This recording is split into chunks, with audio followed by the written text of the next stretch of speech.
As we approach the end of 2023, the situation between Palestine and Israel remains tense and complex.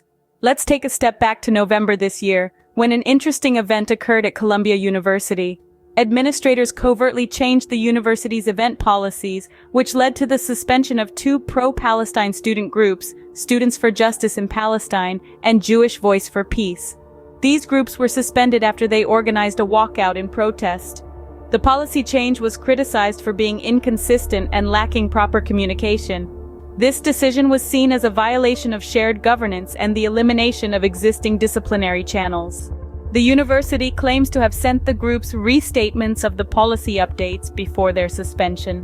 While these events were unfolding across the Atlantic, in Gaza City, a tragic incident took the life of Bilal Jadallah, a prominent Palestinian journalist and director of Press House Palestine.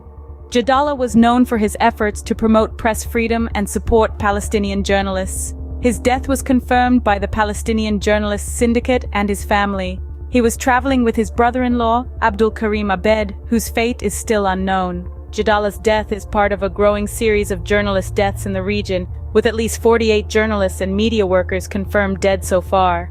The Committee to Protect Journalists reports that journalists in the region are facing cyber attacks, threats of censorship, and the loss of colleagues and media facilities. To summarize, the Palestine conflict continues to evolve in ways that are both visible and invisible. From university campuses to the streets of Gaza, the quest for justice and freedom continues. It's a complex and multifaceted issue, with events unfolding that continue to shape the narrative of the conflict. On one hand, we have the suspension of pro-Palestine student groups due to a covertly changed policy at Columbia University.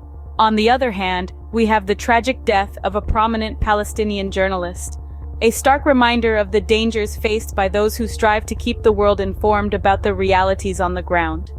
As we move forward, it's important to keep these stories in mind, as they provide a deeper understanding of the ongoing Palestine conflict.